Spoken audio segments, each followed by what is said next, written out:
Vestager, Margrethe Vestager.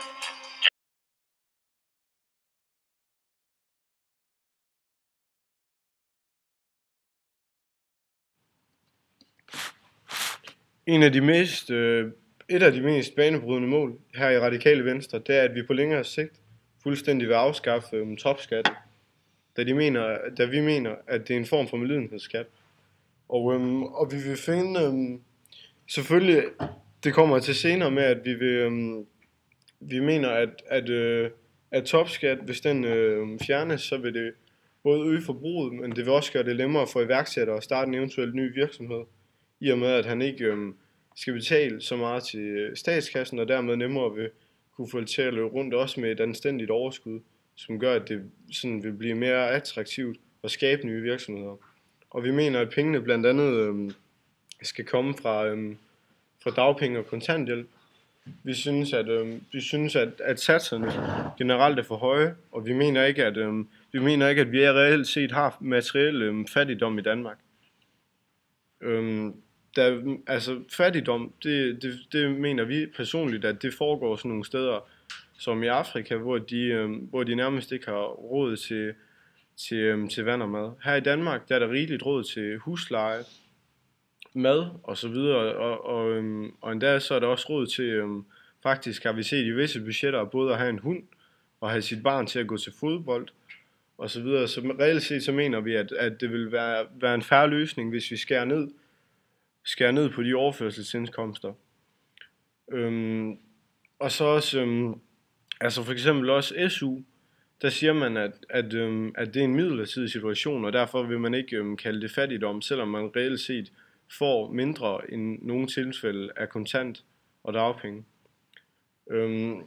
Og der mener vi lidt, at kontant hjælpsmodtagere og dagpengemodtagere, de har også selv en mulighed for at gøre deres situation midlertidig. Hvis de er aktive og prøver at finde et job, måske kigger lidt ud over, hvad de ellers ville have taget, så mener vi ikke, at det reelt set ville være et problem for dem at finde et job, som ville kunne gå ind og i hvert fald finansiere. Det kan så godt være, at de ikke vil tjene mange flere penge, end de gjorde, hvis de for eksempel bare havde deres dagpenge og kontanthjælp, men vi mener alligevel, at der er god mulighed for at gå ud og finde et arbejde, hvor man kan få dækket ens behov, også en smule bedre, selvom man selvfølgelig også skal arbejde for det.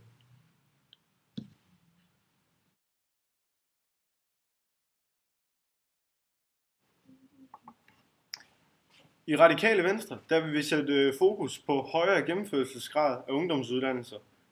Og det vil vi gøre ved blandt andet at sætte større fokus på eventuelle elevers samlede sociale situation, altså ikke kun på deres faglige udvikling. For eksempel hvis der er en elev, som kunne døje med nogle problemer, som kan besværliggøre at gennemføre ungdomsuddannelserne, så vi for eksempel gå ind og i forhold til en støttepædagog og generelt sådan ansætte nogle flere inden for skole- og ungdomsuddannelser til at hjælpe og sikre med, at unge kan gennemføre deres uddannelse. Så vil vi sætte mindre fokus på gennemførselshastigheden.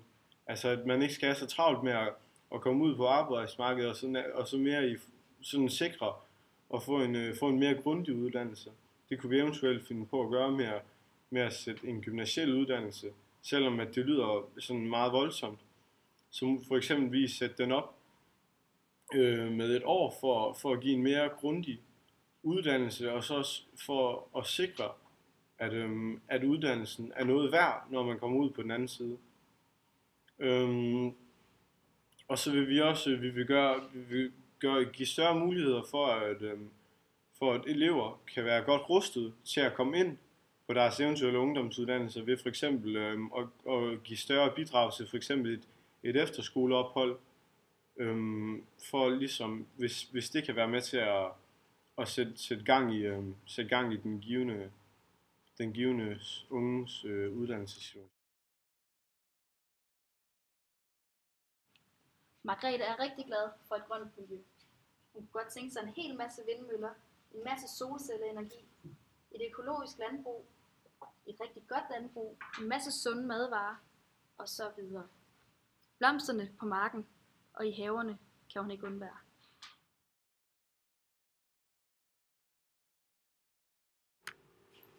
Vi har nogle sundhedsmål, som vi godt kunne tænke os at opfylde. Nogle af dem er for eksempel, at vi vil hjælpe folk med at stoppe med at ryge gratis.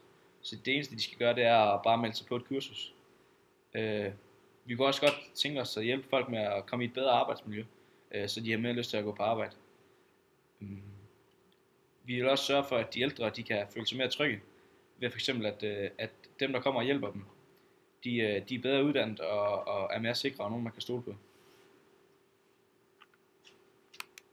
Vi har valgt ikke at spare på undervisning, Da det har betydning for vores lands fremtidige håb. Der er flere, der vil tage en videregående. Det er nøglen til vækst. Derfor prioriterer vi investeringer i skoler, uddannelse.